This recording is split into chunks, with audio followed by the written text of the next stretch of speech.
sports matches, he has been made to feel enormously welcome, and I am sure you will do the same.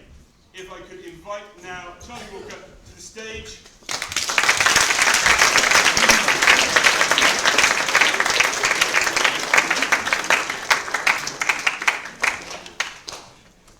Good morning. It's a pleasure to come and talk to you this morning and to kick off this Festival of Ideas. I believe this year's theme is diversity and identity.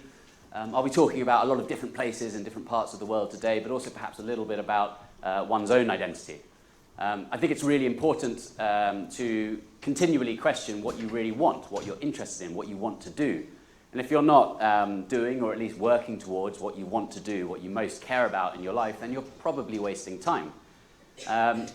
When I was growing up, when I was your age, my big interest was maps. I would spend hours poring through maps of the world, and I was actually still at school when Google Earth was invented, and I suddenly had this new resource where I could scroll around the world, zoom in and out of all the empty other parts of the world, the deserts, the mountains, the oceans, the far-flung corners of our Earth. And I always dreamed of one day perhaps having the opportunity to go off and explore some of these places.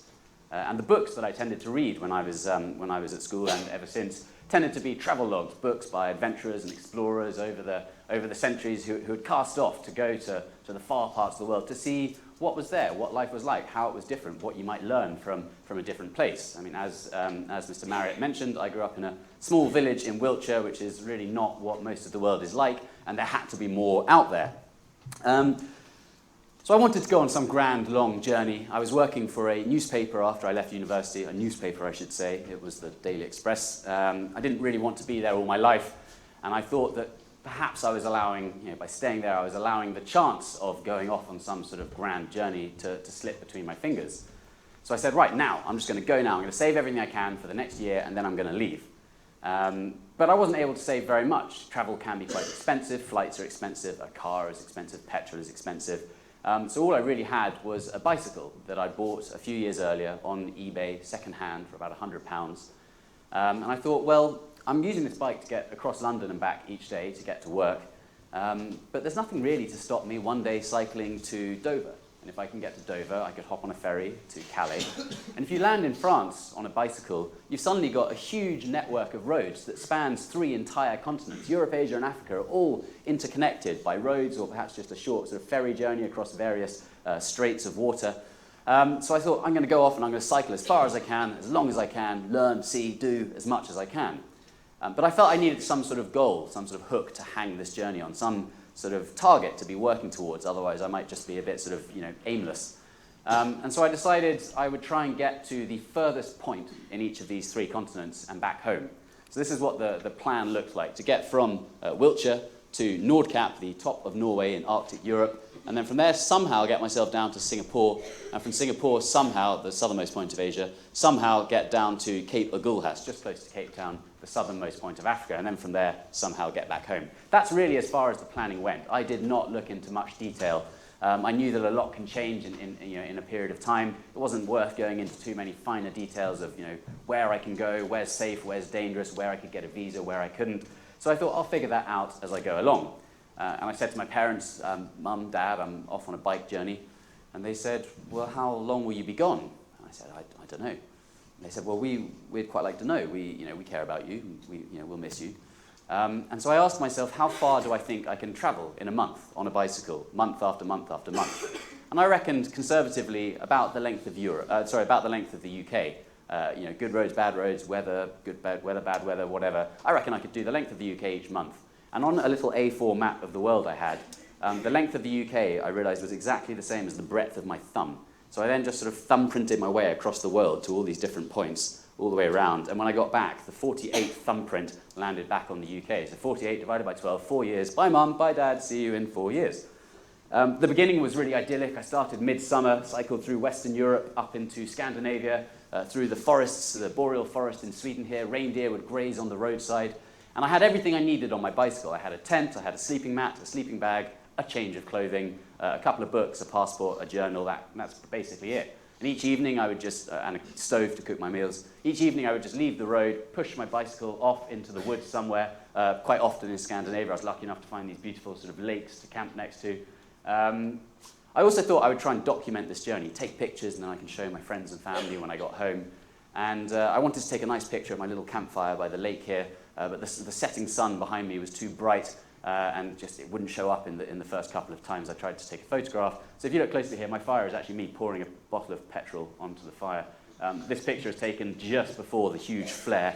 I had no hair on my left arm for the next few weeks. That's perhaps not the most sensible way to go about things. After just 6 weeks of cycling, I got up to Nordkap, my first target. The first of my 3 goals. And only 6 weeks, about 3,000 miles. It's a very dramatic place. This monument stands atop a 300-meter high cliff, and if you went and look over the railing on the back there, you look down vertically 300 meters at the Arctic Ocean crashing against the cliffs, and Arctic seabirds wheeling around in the breeze. Really great place. But this was a huge moment for me, not because I'd achieved the first target. This was the first time it really sunk in just what I was doing. Before I left, it was very easy to get sort of swept up in the excitement and the romanticism of a long, grand journey. Before I left, I thought, I'll go off and have this great adventure. I'll cycle all over the place. Maybe this will make me somehow more attractive to women. I found out very quickly that living in a tent on the sort of the periphery of society for 4 years and rarely washing isn't the best way to do that. But this is the first time I realized actually this was going to be a long, grindingly lonely journey. I was going to be living just on the margins. I had a tent. I couldn't really afford to stay in hotels. So each evening when people go home to their families and to their homes, I was going to be looking for waste ground or woodlands to hide in and sleep in my tent and cook a sort of a feral meal of basic rice or pasta. And it was going to be a long, long time, 4 years without friends, without family. All my friendships or relationships would be fleeting. They would be transitory. I would just have this sort of peripatetic lifestyle that was going to be quite isolating and quite sort of dislocating from everything I had known and grown up with. So it was with quite a heavy heart that I turned my bicycle around at this point, pointed the front wheel vaguely in the direction of Singapore, and started cycling again. About another 6 weeks on, I reached Istanbul and crossed the Bosphorus, that stretch of water that divides Europe from Asia. And suddenly, I was in this new continent, and for me, from this point, the journey was going to get a bit more exciting. In Europe, most things were fairly familiar. The people looked not dissimilar to me. The foods, the customs, the faiths, the languages, everything was relatively familiar. But from this point onwards, things were going to be a lot more interesting. I was going to learn a lot more. I was going to be sort of pushed a lot more out of my comfort zone. And for the 1 month that I cycled east across Turkey, I was approaching the border of Iran. And although I'd worked for a newspaper, I was never particularly somebody who read newspapers. And so when I thought of Iran, I just had a few sort of buzzwords that ping-ponged around the inside of my mind. Words like revolution, terror, Islamicization. And I genuinely worried that I would cross the border of Iran, and this is what I would find. Just a large crowd of stern-faced elderly men sitting in harsh sunlight, wearing turbans and praying to their God and disliking me for who I was or what I did or did not believe in. And so I was, with a lot of trepidation, I crossed the border, and on my first afternoon in the country, I started looking around for a village where I could, find a shop, buy some food that would provide me dinner and breakfast the next morning. And I saw this very basic village sort of set back from the road, and I followed a little mud path down to it, and it was all crumbling mud brick walls and barefoot kids running around chasing scabrous dogs.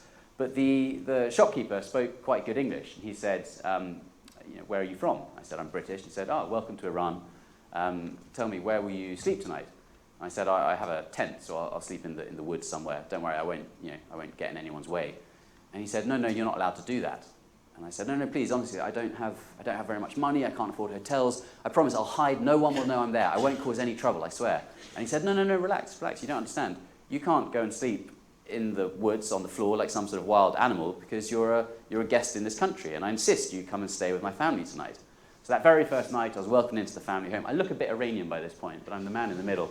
I was welcomed into a family home, and I was treated like an honoured guest. And all the men from the village came and sat with me and drank tea, and they asked me questions about the West, and I answered their questions, and they answered my questions about Iran, and we had this sort of very vital exchange of ideas and information that must have been happening along all sorts of different trade and travel routes for many centuries and indeed millennia. And that really became my experience of Iran. Every single day for the month I crossed this country, people would pull over on the roadside and sort of, try and force hospitality upon me. You must come and stay the night with us tonight, or let's have lunch in a restaurant just down the road, or when I was in the desert, we must have a picnic here and now. Most Iranians seem to have essentially a hamper in the back of their car at all times, ready to go. And I was lavish with so much hospitality, I had to turn down a great deal of it. I only had a 30-day visa to cross about 1,200 miles of this country. And sometimes I'd be cycling along on the road and a family would pull over and they would say, "Oh, you must come and stay with us." And I'd say, "Well, actually, I left another family's home 20 minutes ago. I've only been cycling for 20 minutes. I've got to kind of keep going." "Oh, you must have lunch with us." "Oh, actually, I had lunch with someone 10 minutes ago. I don't really have time." And I remember one family really remonstrating with me, "Please, we must have a picnic or come and stay with us." And I said, I would love to, it's so kind, but I've just got to keep going. And while we were sort of essentially arguing, the son of the family, who was I think about 5 or 6 years old, he crept around behind me without me noticing, opened one of my saddlebags and started slipping bits of fruit into it one by one. I looked around and saw this boy putting a banana in my bag. And you know, that was it. Even if it had to be by stealth, they were just determined to help me out. Iran remains the friendliest, the most welcoming and hospitable country I've ever been to. I've been back a few times since, and it astounded me how different the Iran in reality is to the preconception or the misconception that we have sort of grown up having. And a lot of people I met in Iran said they don't feel in any way represented by their government. Perhaps some people in this room might start to relate with the Iranian people in some sense that way. It's a fascinating country, and I do advise you to, if you get a chance, to go and visit. So I spent 1 month crossing the Kavir Desert through Iran, enjoying the space and the peace, the solitude of the big sort of desert wastes. And fast forward a few weeks, it felt like quite a sort of jarring change to suddenly be thrust into the bustling roads of the Indian subcontinent. This is a market, but it's also a road I had to cycle down. And in India, I'd wake up each morning thinking, am I going to be knocked off my bicycle today by another bicycle, or a motorbike, or a rickshaw, or a tuk-tuk, or a handcart, or a van, a lorry, or perhaps a donkey, or a camel, or an elephant? Everything just sort of seethes together in a big crush of chaos on the roads. The annual death toll on India's roads is now above 200,000, which is roughly an Oxford each year dying on the roads. When I asked people about this, why are the roads so dangerous, they said, we're all going to be reincarnated, so it's not a big deal, which I thought was quite a nice way to look at it, but who knows, maybe a bit more care on the roads wouldn't go amiss. It was also very hard to find places to camp, especially in the cow belt, this area of Uttar Pradesh and Bihar provinces. It's the most densely populated, the least literate, the most sort of poverty-stricken part of India. It's in the Ganges Delta. It's where a lot of the nation's food is grown. And there are just people everywhere. And each evening I would sort of start looking for somewhere to hide my tent that night. As a rule, I hid. I didn't want to get in anyone's way. And I would wait until it got dark. I'd find some clump of trees, and I thought, that's good, I'll hide there. Put up my tent, go to sleep, and then the next morning I'd wake up and find an entire sort of village outside my tent waiting to, who are you? Where have you come from? Nice to meet you. Drink tea, drink tea, drink tea. Very friendly, but it was always quite a sort of rude awakening. From India, I cycled north up into Nepal, into the Himalayan foothills. The roads got steeper, the going got a bit tougher. But once I reached Kathmandu, the capital of Nepal, I came across my first real roadblock of this whole journey, logistically speaking. I had got hold of a Chinese visa, and I, very naively, not knowing very much about the history of China back then, I thought, well, Tibet is part of China, so I can, with my Chinese visa, go into Tibet and carry on its way. And I'm sure most of you know how sort of absurd that is. Tibet is a very complicated place. It was an independent nation till about 1950. Then it became a sort of an autonomous province of China. And it's very politically sensitive. This was in early 2011. In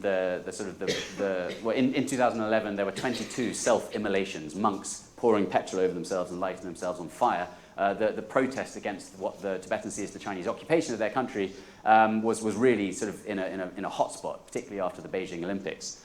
So I was told, no, there's no way you can't come into Tibet. It's politically sensitive. It's off limits to foreigners. You have to do something else. But I had set my heart upon visiting Tibet. I was determined to go. I'd read so many books about different travelers over the ages, all sort of questing to get to Lhasa, the capital of this sort of magical, mystical mountain kingdom, the kind of the strange Buddhist theocracy on the rooftop of the world. So I thought, well, perhaps if I got myself into another part of China and then approached the border of Tibet, where it's no longer an international boundary, but a sort of internal, domestic Chinese border, perhaps then I might just be able to kind of sweet-talk my way through, who knows? Again, not the most thought-through of plans. But I looked at the map and I saw a city in northwest China called Kashgar. I thought, right, well, I'll fly back up to Kashgar and then try and work my way back into Tibet.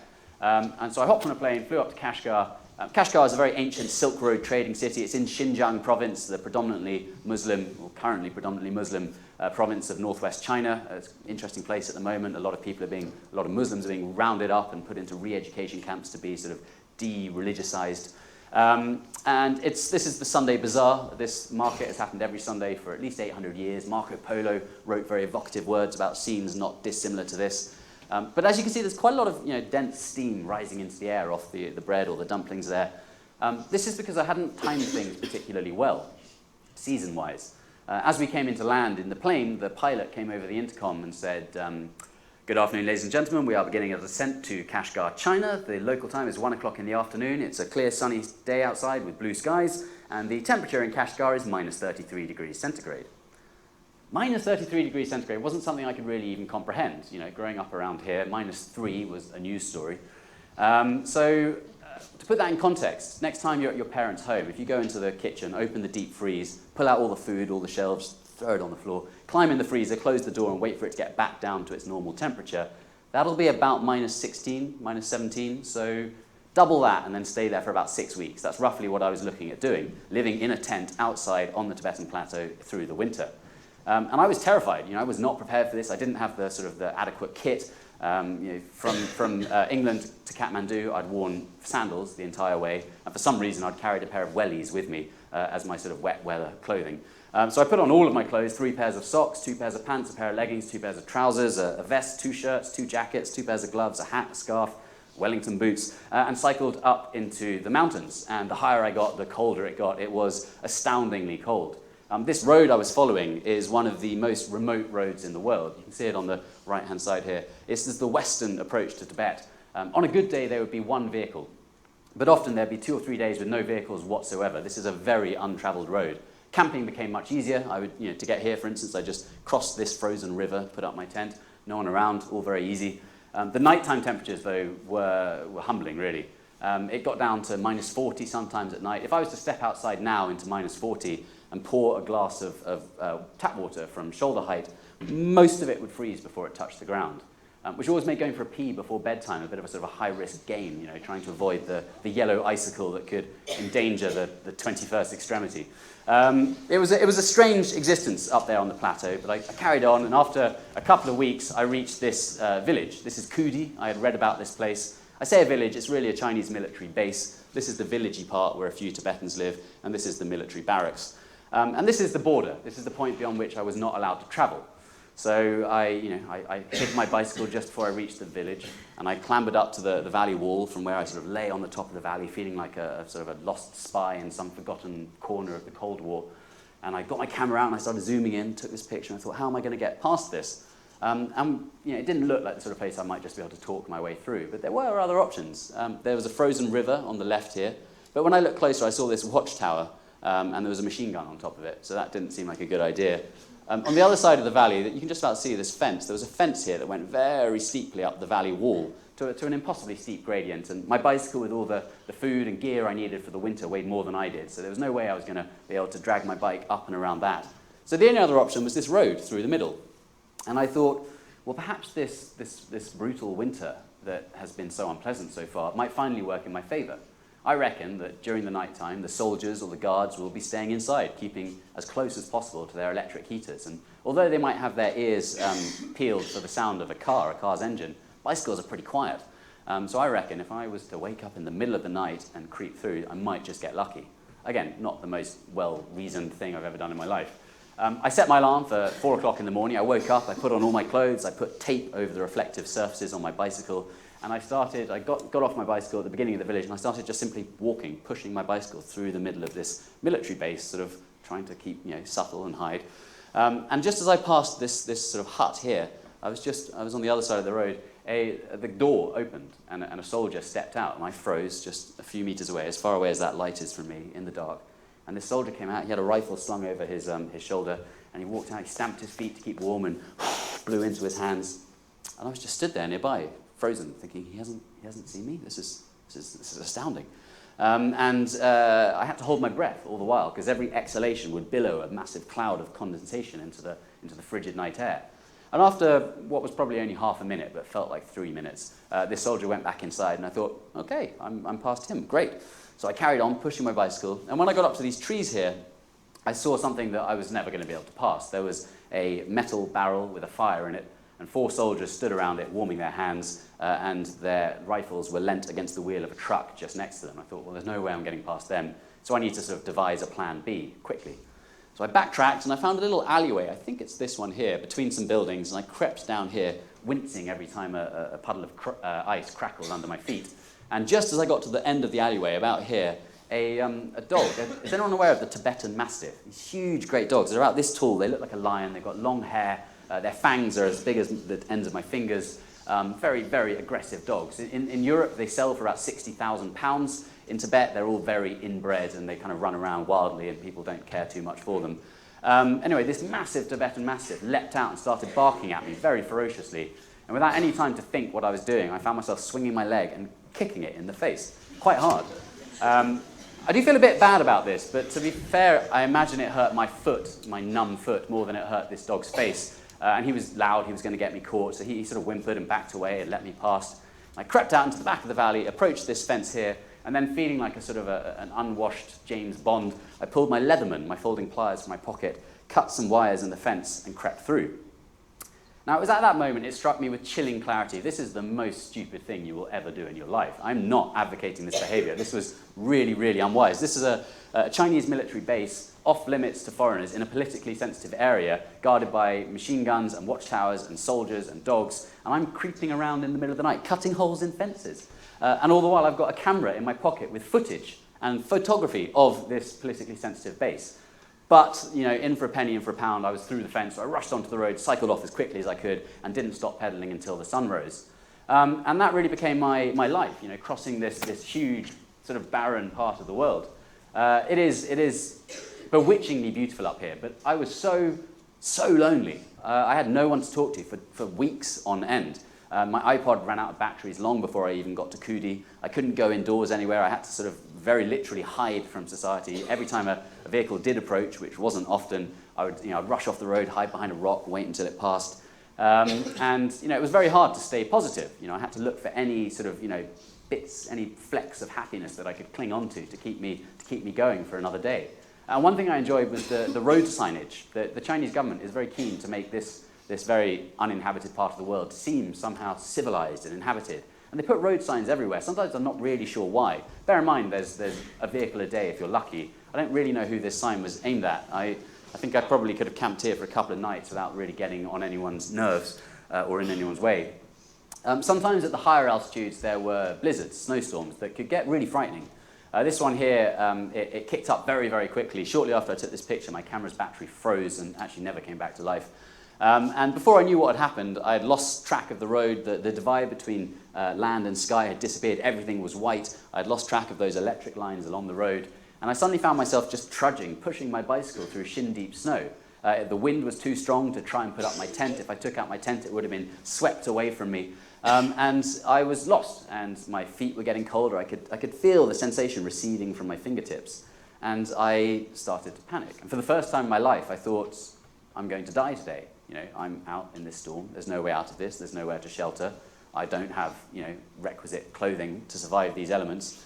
And I started to cry, which is perhaps a natural reaction. Although, annoyingly, if you start crying at about minus 35 degrees, your tears can freeze. And if you blink at the wrong time, your eyelashes can get glued shut by the ice. And so I found myself suddenly sort of not only lost and blind in the whiteness, but quite literally blind with my eyes glued shut, and trying to open them with numb fingers was difficult. And after a while, sort of wrestling with this problem, I realized I had to snap out of this. This is no one's going to come and save me here, and panic is just going to drown me. I realized there's only point in worrying about things that you have at least some modicum of control over. In this situation, I couldn't control the weather. All I could control was how much longer I kept pushing my bicycle in whatever direction it was I was going before I keeled over into the snow. And I told myself half an hour, keep going, whatever way it is, for half an hour, And if after that time you found nowhere to shelter, then you're going to dig a hole in the snow, you're going to get in your 2 sleeping bags and bury yourself. Essentially, dig my own icy grave. And hope that the insulation of the snow and the sleeping bags is enough to keep me sort of warm through the rest of the storm or the night or whatever. And thankfully, after 25 minutes of pushing my bicycle a few meters at a time, this sort of grey shape appeared in the whiteness, in the haze. And I dropped my bicycle and I stumbled towards it. And as I got closer, I saw it was a hut, about the size of this kind of corner of the stage here. Tiny hut. And I walked up to the door and there was a crack of light showing through the doorframe. And I thought, there's someone home. I'm saved. So I stepped forward, I wrenched open the door, stepped in, the door slammed shut behind me with a flurry of snow coming in. And inside there was this tiny, terrified Tibetan family who all backed away instantly. They were horrified. They all went to the far corner of the room and they just stared at me, and I was stood there, too cold to talk, shaking from the cold, and I had ice in my beard and 2 icicles of snot hanging from my moustache, this sort of wild-eyed foreigner. I realized later, they, I think, thought I was the Yeti, the abominable snowman of their folklore. This kind of weird, tall, white, hairy, frozen, shaking, ice-bearded, strange giant coming out of one of the fiercest storms. To them really was some sort of otherworldly, mythical beast. But after about 20 minutes of me just sat by their fire, kind of looking awkwardly across the room at them, the mother of the family, they seemed to relax. They realized I was just an idiot in trouble. And the mother of the family got a bowl of cold water, put my hands into it, and started rubbing my fingers to try and sort of bring back circulation. And I don't know who they were. We really could hardly communicate beyond sign language. And they took me in that night. They saw I was someone in trouble. They looked after me. And I have no doubt they sort of saved my life, really. And the next morning, they happily waved me off. The storm had passed, and I waved back with my frostbitten fingers.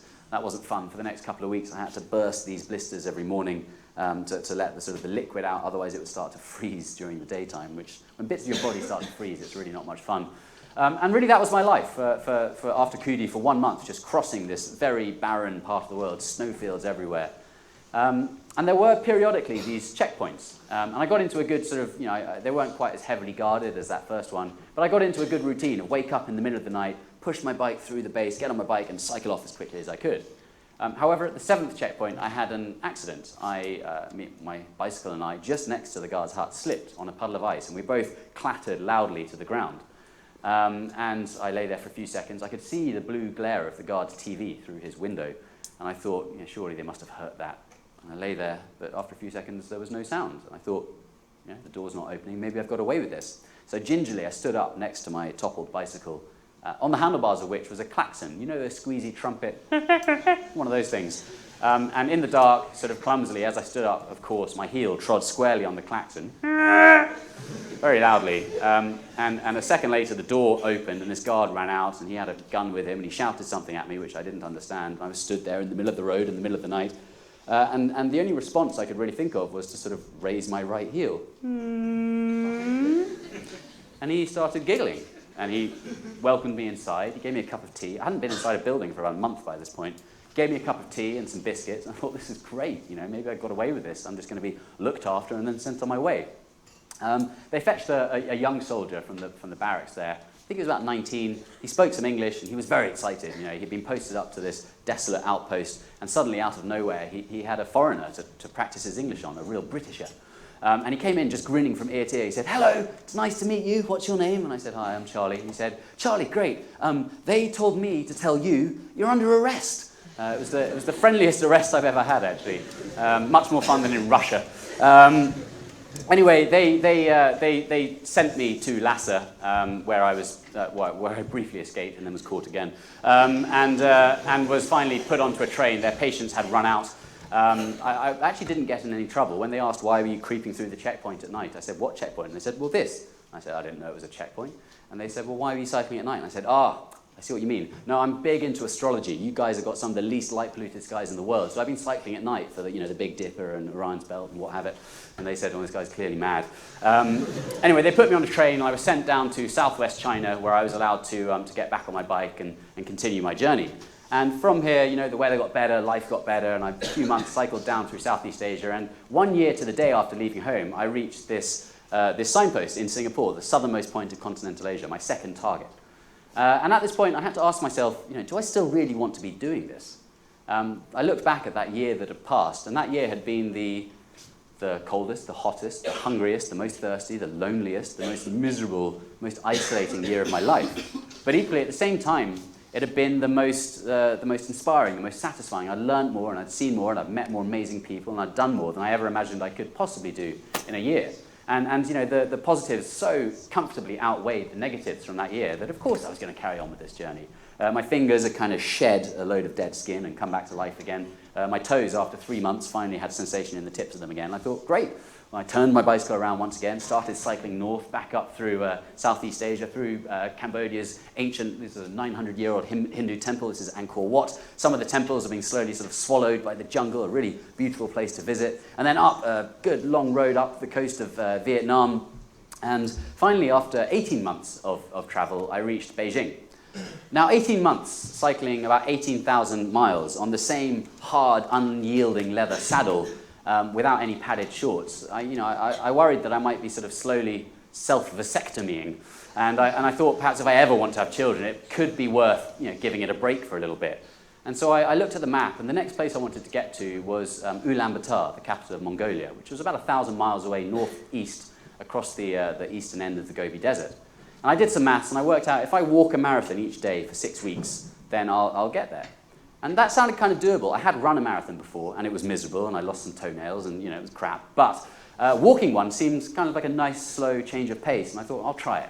So I got a pair of shoes for about £5. I think it was the only pair of size 12 shoes I could find in Beijing. And I bought a backpack also for about £5, and I loaded it up, traveling as lightly as possible. And one morning at about 6 o'clock, I set off from Tiananmen Square and started walking north. And after one marathon, I finally crossed the 6th ring road of Beijing. It's about 24 million people there. And finally got out into northern China, walked over the Great Wall. This is a Ming Dynasty section built in 500 years ago, entirely reconstructed in the 1980s. And this was the most stripped down, the most laid bare part of the journey. Each evening I would just lay my sleeping mat down somewhere beside the road. I didn't even take a tent. I'd have a National Geographic to read, but also to use as loo paper. Damn plastic coating. You've got to scrunch and unscrunch and scrunch and unscrunch a lot of times to get the requisite fibrosity. The shoes really didn't hold up. After just 2 weeks, this is what they looked like. They were really falling apart. Each morning I would cut out new cardboard inner soles to slip inside them and try and protect my feet from the ground. And after 3 weeks of walking, I reached the Mongolian border. And at the end of the Mongolian border town, everything stopped. There was no longer roads, there were no longer towns or villages, there was just the desert stretching as far as the eye can see. This is a shaman, cairn, and Ovu.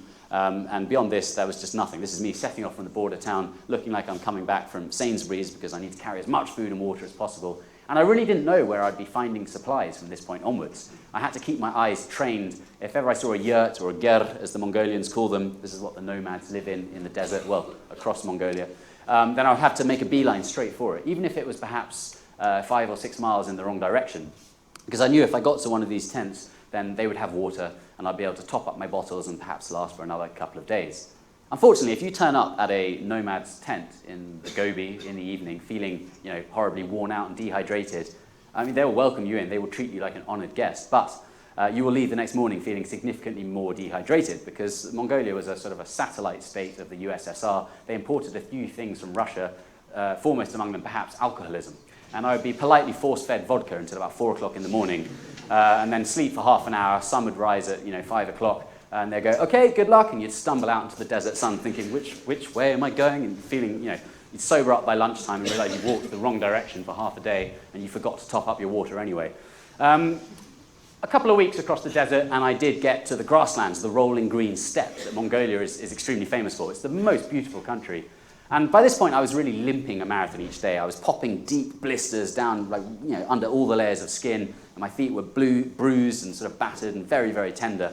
And I was limping across this landscape, and I noticed all the Mongolian people, they don't walk anywhere. They go everywhere by horse. They walk, 5 yards out their tent, they hop on a horse, some beautiful stallion, and they gallop away across the grass. And I thought, that's the way to travel, If I had a horse, then I could sit on the horse, the animal, the beast could do all the hard work, my feet would rest and recover, and I could have a sort of a cowboy adventure on the grasslands. So when I reached Ulaanbaatar after this 6 weeks of marathons, feeling thoroughly worn out, I started asking around if anyone might have a horse to sell. And I met this man in a pub, which is always a good start, and I think this is right. He said his brother had a cousin who knew a man who lived near a man whose brother might have a horse to sell, which sounded pretty promising. And I said, how much? And he said, well, let me make a phone call. And he called someone, and there was this sort of relay of phone calls made, and then the answer was relayed back down the chain, about £100. I thought, that's an absolute bargain, £100 for a whole horse. I'll take it, sold. And so the next morning I went to this small village just outside the city to take ownership of my stallion, ready for my adventure. And that day I learned the first rule of business: try before you buy, because the stallion that I bought turned out to be kind of a tiny little pony. Little Nicky, I named him. It turns out that horses in Mongolia are left wild, or feral technically, when they're not being used. And little Nicky had been free for a year, doing what he wanted, going where he wanted, eating when he wanted, drinking when he wanted. And 2 days earlier, someone had been out with a lasso, caught him and sold him to a foreigner who had never ridden a horse before, let alone owned one. But I thought, I've heard Mongolian ponies are famously tough, so we'll make this work. And I loaded him up, put on this hat that I found on the side of the road one day, and started walking. Horse and I walked off. And after about 3 or 4 miles, just about the point that this village disappeared in the hills behind us, little Nicky suddenly stopped walking and just sat down. And I was stood over this legless horse, my feet on the ground, and he bit at the grass and started chewing and looked over his shoulder at me as if to say, what are you going to do about it? And there really wasn't anything I could do about it, so I dismounted, and for the next 2 months I walked little Nicky across Mongolia, back on the tender feet. And although that was frustrating, it was probably the most idyllic journey of my lifetime. 2 months, me and this horse. Mongolia is vast. It is the same size as Spain, France, and Germany combined. There are only 3 million people, more than half of whom live in the capital. And so the countryside is just empty. There are no fences. You can just roam. You can go wherever you want. There are deserts and mountains and forests and lakes and rivers and grasslands, and it's just this paradise for exploration, for adventure. And so we had this great time. I still didn't have a tent. I'd sleep outside each night. I'd tether Nicky somewhere nearby. Wolves would howl throughout all of each night, so I'd make a little fire each night, hoping that that would keep them away. I was lucky enough to take in a wrestling festival. The Mongolian men like to wrestle in what I can only describe as sort of frilly lingerie. The end. I don't know what's happened there. We'll just bear with me a second and I will skip through to where we were. No, that's... a few spoilers here. Anyway, so after about a month, this small dog came out of the forest and followed me. And for the second month, it was me, my dog, and my horse. I cut the hem off one of my jeans legs and gave it to her as a collar. I cut the other one off and I wore it as a bandana. And for this month, me, my horse, and my dog were like a sort of a feral gang cruising across the grasslands. She was a terrible guard dog, unfortunately. She would sleep by my feet next to the fire each night. And I woke up one morning, she was still fast asleep by the dying embers of the fire, and little Nicky was nowhere to be seen. Someone had been in the night and pinched him, cut open his hobbles. But, we'd spent 2 months together, we'd walked about 600 miles, and, it was probably time to get back on the bicycle. So with regret, I bid goodbye to my dog friend, and got back on the bicycle, cycled across northern China, across Xinjiang province again, and then into Central Asia, the stans, the former Soviet republics. These are the parched plains of Kazakhstan after a long, tinder-dry summer, then up into the mountains in Kyrgyzstan. In Kyrgyzstan, I was lucky enough to see a game of buzkashi, or kokbaru. Has anyone heard of this sport?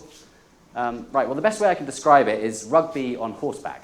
But instead of a rugby ball, they take a goat, cut off the head, and use the body. This is the goat's body, the buz here, this man has it. It's the most mad game I've ever seen. As far as I'm aware, there are no rules. Everyone's just whipping each other all the time, fighting for this goat carcass. There didn't seem to be any goals, there didn't seem to be any sidelines. I stood at what felt like a safe distance with all the women from the village, all of whom were exactly the same amount of heavily pregnant. I think those long winter nights in the yurts in Kyrgyzstan, there's not much else to do. And every now and again, a big sort of dust cloud would rise up before us, and out of it would charge 40 or 50 Kyrgyz horsemen, one of them perhaps at the front, swinging this decapitated goat over his head. And now and then, someone would be pronounced, victor, I don't know how, and they'd be presented with a rolled-up carpet, which they would ride around, sort of showing off on their shoulder, and then they would gallop off across the valley with their perhaps 8-month pregnant wife trotting along on her feet behind them. It's amazing how tough the women are in this part of the world. From Kyrgyzstan, I crossed into Tajikistan, passed on through Uzbekistan, visiting some of the famous Silk Road Timurid cities, and then into Afghanistan. Now, all the advice was don't go to Afghanistan, of course. This was the end of 2012. The international troops were just starting to withdraw. It was a very tense time. People were extremely worried that the Taliban would gain traction again, as they seem to have done. But I heard that some pockets of the north were relatively safe, and I remembered the misconceptions I'd had with Iran, and I thought it was only fair I give this very sort of blighted country the same opportunity to show what it's really all about. And so I covered up my head with a headscarf, trying to avoid drawing more attention to myself, and quite nervously cycled into the country. And of course, when I got to the first town, it just turned out to be another country full of normal people like any other, and people are just going about their lives, trying to live happily, look after their families, and sort of get on with things. The architecture was truly amazing, some of it. This mosque here, the Shrine of Hazrat Ali, this is 500 years old, and the mosaic work on this wall here, no tile is bigger than my thumbnail. Really, really exquisite. This is the city wall of Balkh. Balkh here has been continuously inhabited for 6,000 years. Alexander the Great married his Persian bride Roxana within these city walls. I had, broadly, a really positive experience across Afghanistan, meeting lots of great people. It does have its problems, of course, but most people there are just trying to get on with things. And so when I approached the Iranian border once more, this time I was so excited to get back, to reconnect with some of the friends I made on the first visit, and to once again experience that incredible sense of welcome. Unfortunately, at the border, the immigration officer, he said, "I don't think you're a British tourist." He said, "You look like a Jewish man, a Zionist. Are you from Israel?" And I said, "No, I'm not from Israel. I'm from Salisbury." I was taken into a room, and I was asked a lot of questions for about an hour. And after an hour, they said, "Okay, we will now search your bags." And when they opened my first bag, the first thing they pulled out was my camera. And unfortunately, when they turned on my camera, this was the first photo they found, which didn't really help my narrative. It did take a while to explain this away. I don't really have time to go into it now. There is an innocent explanation. But after another hour or so of questioning, they finally said, "Okay, we believe you. It's fine. You can come through. Now you must come and have dinner with us." So it was back again to that lovely old Iranian welcome. And this time I spent 3 months doing a big sort of 3,000-mile loop down through the south of the country, visiting some of the ancient sites, reconnecting with some of those friends I'd made the first time. And then from Iran up into Iraqi Kurdistan, through the mountains, into Turkey. Since I had left home, the whole of the Middle East had sort of been redrawn with the Arab Spring. Syria had imploded. I had to go along the southern coast of, the south of Turkey. I took a ferry across the Mediterranean to Egypt, and finally onto Africa, the third and final continent of this challenge. I cycled down through Egypt, which was convulsing with a revolution at the time, crossed into Sudan, and once again it was suddenly just desert, stretching as far as I could see, and this time it was summer, 50 degrees in the daytime, so for about almost 2 weeks I lived nocturnally, cycling all night, sleeping all day to get across this vast desert. Down in the south of Ethiopia, as I progressed further into the sort of the Omo Valley region, I noticed the settlements getting increasingly very, very simple until people were largely living in sort of huts made of sticks with dried grass hung over them.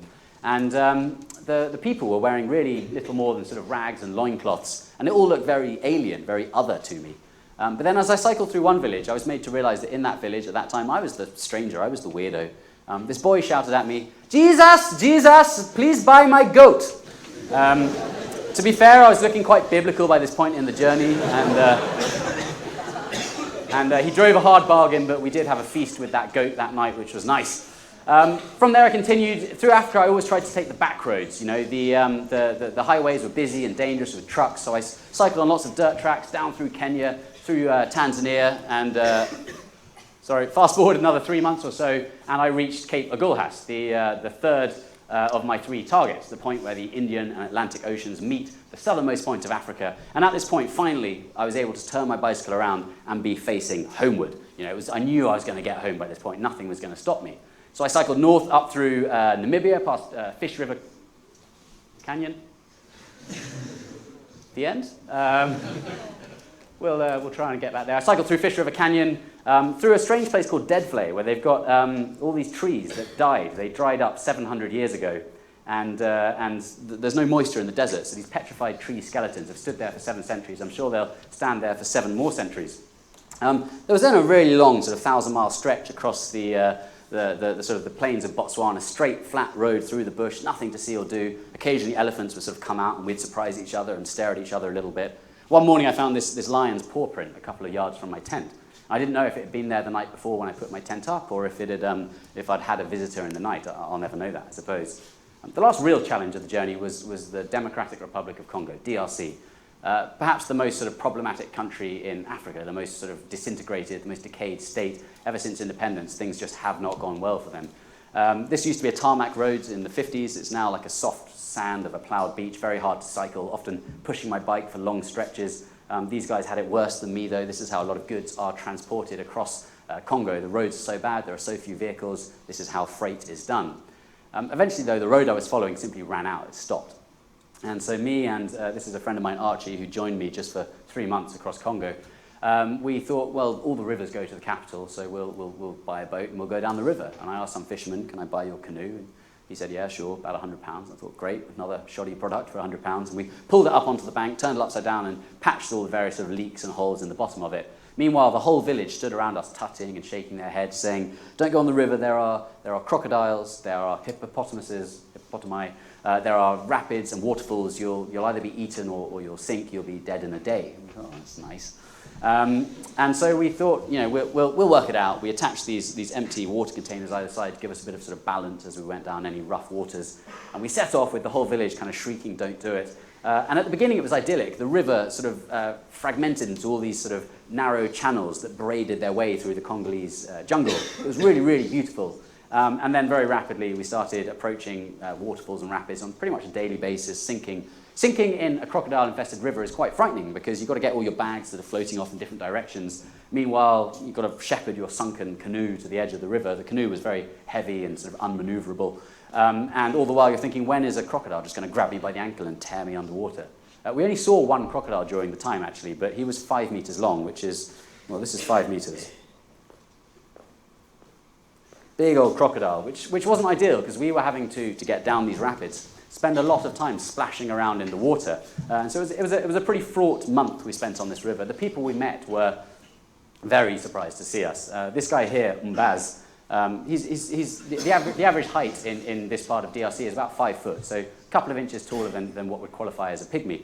And this guy, he saw Archie as 6'4". He saw Archie walking up the riverbank, and Mbaz here fled into the bush. And for the next 20 minutes, we sat by his fire making tea, watching him peek back at us through the bushes, until he eventually came and sat with us, and things were fine.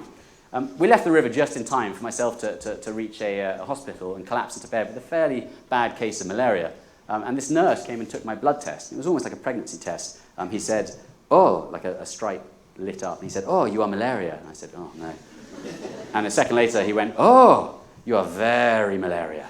And I had malignant malaria, or malaria falciparum, which can and does kill very frequently. And I was lucky enough to get the medicine I needed quickly enough. But after a couple of days, I should have been showing signs of improvement. And the nurse said, you're not getting better. And he took another blood test, and he said, oh, you are not just very malaria, you are very typhoid fever. So I had this kind of sexy cocktail of tropical malady, which really laid me low for a while. And by the time I was back on my feet, we had a rush on our hands to get out of the Congo before our visas expired. So we had to take the bus. The bus in Congo is not really like the bus in Dorset. It's a double-decker bus, but it looks more like this. The roads aren't great. So you either sit on the top deck with 100 people or in the bottom deck. Archie and I spent 5 days in the bottom of the back of that truck, the five most uncomfortable days of my entire journey. There was no space. People were fighting for space. There were no loo breaks, so the back increasingly smelt of urine and feces and vomit. It was utterly horrendous, the conditions. And it occurred to me, this isn't a truck full of refugees fleeing a war-torn country. This is just people in their own country that's ostensibly peaceful, trying to get from A to B in the only way that they possibly can. And it stayed with me just how hard it is to function, to operate in this country. Anyway, we got out in time. Archie flew home. I carried on through the rest of Central Africa, up into the jungles of Cameroon, lots of beautiful mud tracks through the back in the jungle. And then the monsoon struck, and life got really quite difficult for a while. That wasn't much fun. Anyway, I'm going to fast forward now to the final home straight, across the Sahara once more, this time winter, lovely weather, along the Atlantic coast of Morocco, ferry across the Gibraltar Strait, up through Spain and France, and finally off the ferry at Dover, looking maybe more like Moses than Jesus by this point. And after 4.5 years and 43,000 miles, I crossed my finish line. And friends and family came out to welcome me home, and a lot of people asked me, what was the point? Which is a fair question, to be honest. And I look back at this long journey, and I reckon I got 3 main things from it. The first is passion. I no longer do anything half-heartedly. If you're interested in something, if something's worth doing, it's worth doing happily and wholeheartedly, and really going for it. The second is curiosity. I have ever greater curiosity. I want to go on exploring, going to far corners of the world, seeing how people live, seeing what's different, and I kind of want to learn about everything, which is annoying because I didn't when I was at school. And the third is self-confidence. I kind of genuinely believe now I can at least try any sort of challenging adventure. Since then, I've spent 3 months skiing across the Russian Arctic in conditions down to minus 45 degrees, up in the Arctic in the north, the Ural Mountains, growing another lovely ice beard. These are the snot icicles I told you about earlier. That summer I paddled 1,500 miles across the Kazakh steppe in temperatures up to 50 degrees again. And earlier this year I hiked across the middle of Papua New Guinea, where the people are even shorter than the Congo and very, very friendly, and paddled down another crocodile-infested river. But I genuinely think that the benefits I got from this journey, the passion, the curiosity, the self-confidence, I really just got not from undertaking a long, arduous journey and gathering a crop of saddle sores, more just from working out what really interested me, what made me tick, setting myself some sort of target in that direction, and then just chipping away at it bit by bit, day after day, until I finally got there. And I can guarantee it's always going to be worthwhile when you do. Thank you all so much for listening. It's been a real pleasure to talk to you, and we can take some questions.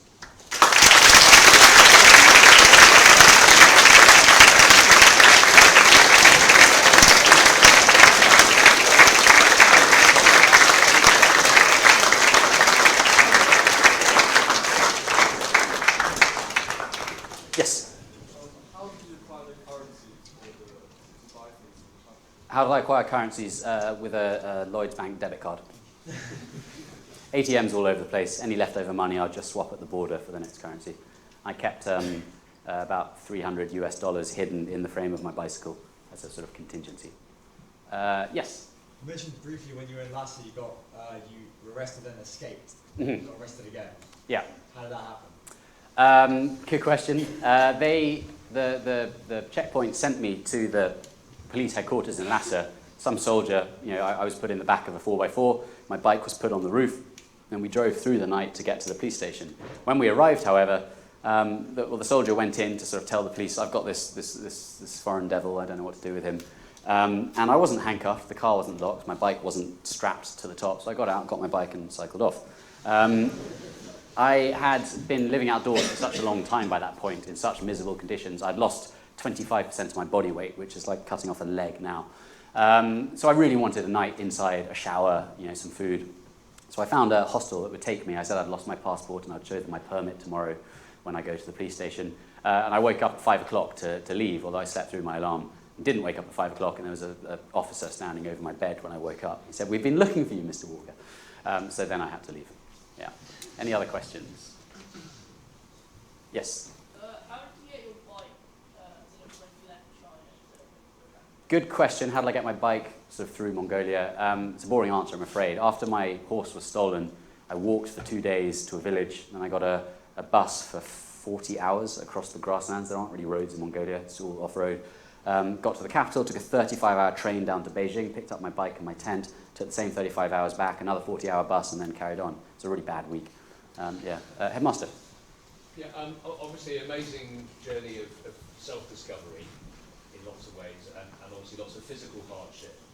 From the sort of psychological and emotional sense, and obviously you went through areas where sort of culturally and so on, you must have had reactions to the sorts of things. I mean, you obviously inject lots of humour and so on, but there must have been things that perhaps you felt very uncomfortable about, that challenged you in a sort of broader emotional, psychological, spiritual, moral sense, perhaps? Yes. Well, I'd firstly say there's more detail about that in my very good book, which guys can pick up outside afterwards, in which there are also all the sort of the scurrilous, rude stories that I can't say in front of a school audience.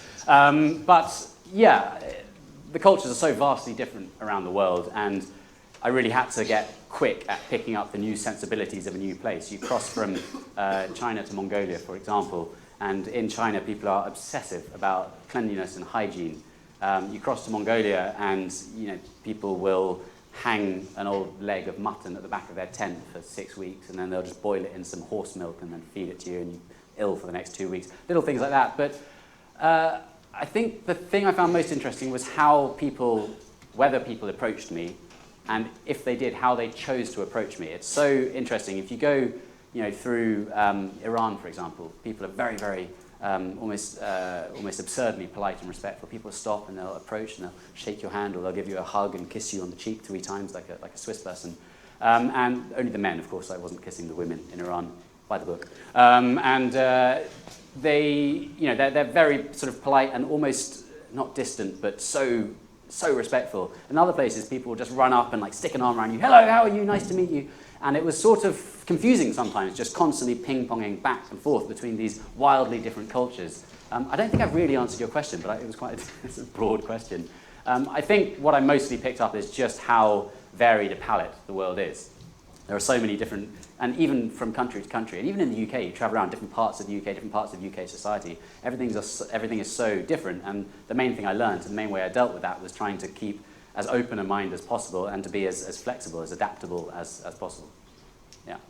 Any other? Yes? Do you have a favourite place and when you visited? Good question. A favourite place? I think I'll give you 2 answers. I think Mongolia, just for its sheer size and beauty, and perhaps Iran for the friendliness, but also the fascinating ancient history. I went to Persepolis in Iran, a 2,400-year-old capital of the Persian Empire, Darius the Great's capital. And the stonework there, the masonry, was more exquisite than the most beautiful stone carving you might see at Westminster Abbey. Just the antiquity of that country I really, really loved. So yeah, I'd say Mongolia and Iran. At the back. How did you deal with any setbacks along the way, like mechanical, social problems? Mechanical setbacks. I did keep a tally. I had 256 punctures. I got very good at patching those. 20 chains. You just, as soon as bits on a bike break, you just swap them. And the bike was crap to start off with, and bicycles are so ubiquitous around the world. It's very easy to, just in pretty much any village, get a spare part. And it might not be very good, but it'd be enough to get you to a bigger city where you could get another spare part. Are there any questions at the top? Sorry, I haven't been. Yes. Do you mind answering how much money roughly did it take to run the entire village? When I left, I had £12,000. When I came home, I had 30. So £11,970, which is really not very much to live, for 4.5 years, sort of out on by yourself. It's amazing how far money will go, but also it's amazing how often I didn't even in Iran, particularly. I'd pick up a week's worth of food to cross a desert, and I'd get to the other side of the desert with all of it left, because every day there'd be someone who would look after me in some way. Are there any other questions at the top? Yeah. How do I have enough water to cross the deserts? The biggest desert stretch to cross was the Sahara, and the most water I ever had to carry was 20 litres, which is a lot and it's very heavy. But you can go very far on a bicycle. You can carry a lot of things on a bicycle. So it was mostly a case of taking as much as possible and rationing. Have a sip of water, cycle for an hour, have another sip of water, things like that. Yeah, I reckon we could take probably a couple more questions, and then I'll be around afterwards if anyone wants to ask me more in person, if there are any more. Yeah. Who was the most interesting person you met on your entire journey? The most interesting person I met. That's a very difficult question. I met a woman in Iran who gave me a fascinating insight into the sort of gender dynamics in Iran and how marriage works, for example. Her name was Monireh, and she had been proposed to 24 times. She was 30. And I said, you've had 24 boyfriends? She said, no, I didn't know any of them. In Iran, if someone wants to get married, a man will go into the market, let's say, and he'll see a woman with her mother, and he'll go, right, that one. So he'll go to his parents, and he'll say to his parents, Mum, Dad, I want to marry that woman at the market. And the 3 of them will go together to visit the woman and her parents, and they'll sit down together, they'll drink tea. It's very, very rude to ask any questions about marriage during that. They'll all have tea together, and then afterwards the parents will speak on the phone, and it'll be a yes or a no. And she had, 24 times she'd been through this rigmarole of saying no to strange men. So I found her really fascinating. And there was, one more. What's the story behind the picture with the gun? The picture with the gun. On the roads in Afghanistan, there are, like in Tibet, periodic checkpoints where the Afghan National Army, the good guys, man the roads. And the soldiers at those checkpoints, they kind of have 2 hobbies. One is drinking tea, and the other is firing guns into the air in the desert and taking selfies with their phones. At the last checkpoint before getting to the Iranian border, the 2 guards there had me in for a cup of tea, and they insisted that I fire their guns into the air, which is, they're meant to account for all their ammunition. They're really not meant to do that. And yeah, that was it. It was really nothing more than that. It's been an absolute pleasure to talk to you all. I am around afterwards. Thank you so much for having me.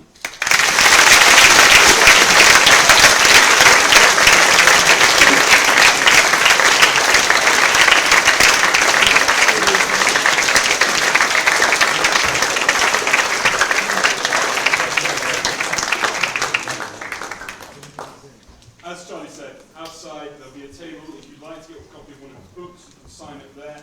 It is very reasonably priced at £10, and we will put the cost onto your school's account. I would like to say, I think on behalf of all of you, an enormous thank you to Charlie for kicking off the festival in such a fascinating, engaging, and frankly entertaining fashion. And I think even though he is an old Brownsonian, we can forgive him that and say that he's welcome to come back to campus at any time. Thank you once again, Charlie.